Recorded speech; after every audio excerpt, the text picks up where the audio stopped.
Hello guys.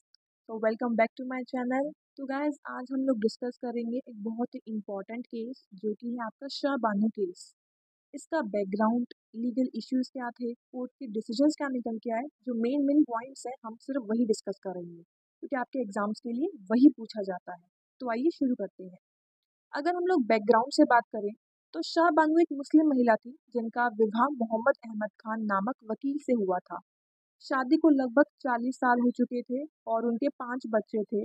साल 1978 में उनके पति ने उन्हें 3 तलाक देकर घर से निकाल दिया। इसके बाद शाहबानो ने क्रिमिनल प्रोसीजर कोड सीआरपीसी की धारा 125 के तहत अदालत में गुजारा भत्ता यानी कि मेंटेनेंस की याचिका दायर की। अब हम लीगल इश्यूज की बात करते हैं। पहला कि क्या सीआरपीसी की धारा 125 मुस्लिम महिलाओं पर भी लागू होती है। दूसरा, क्या तलाकशुदा मुस्लिम महिला जिसके इद्दत की अवधि समाप्त हो चुकी है अपने पूर्व पति से भरण पोषण की हकदार है या नहीं। अब लोअर कोर्ट का डिसीजन आया। मजिस्ट्रेट ने शाह बानो के पक्ष में फैसला दिया और पति को मासिक 25 रुपए गुजारा भत्ता देने का आदेश दिया। पति ने कहा कि उसने मेहर की रकम दे दी है और इद्दत के दौरान खर्च भी किया, इसलिए अब वह जिम्मेदार नहीं है। बाद में मामला सुप्रीम कोर्ट तक गया। अब सुप्रीम कोर्ट का जजमेंट आया।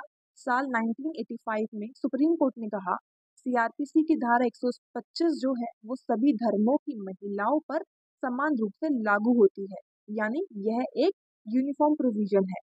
दूसरा, तलाकशुदा महिला मुस्लिम महिला यदि स्वयं का भरण पोषण नहीं कर सकती तो पति को उसे इद्दत के बाद भी गुजारा भत्ता देना होगा। तीसरा, केवल मेहर देना या इद्दत की अवधि तक खर्च देना पर्याप्त नहीं है। सुप्रीम कोर्ट ने कुरान की आयतों की व्याख्या करते हुए कहा कि इस्लाम में भी पति पर पत्नी की देखभाल का दायित्व नैतिक और सामाजिक रूप से है। इसके बाद कंट्रोवर्सी निकल के आती है। इस निर्णय के बाद मुस्लिम पर्सनल लॉ बोर्ड और कुछ धार्मिक समूहों ने विरोध किया क्योंकि उनका कहना था कि यह फैसला शरीयत लॉ में हस्तक्षेप है। इस विरोध में इस विरोध के दबाव में राजीव गांधी सरकार ने 1986 में एक नया कानून बनाया, Muslim women protection of rights on divorce act 1986।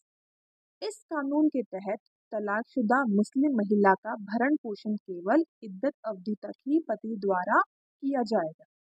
उसके बाद महिला अपने रिश्तेदारों या वक्फ बोर्ड से सहायता प्राप्त कर सकती है। अब हम सिग्निफिकेंस की बात करते हैं। इस केस ने समान नागरिक संहिता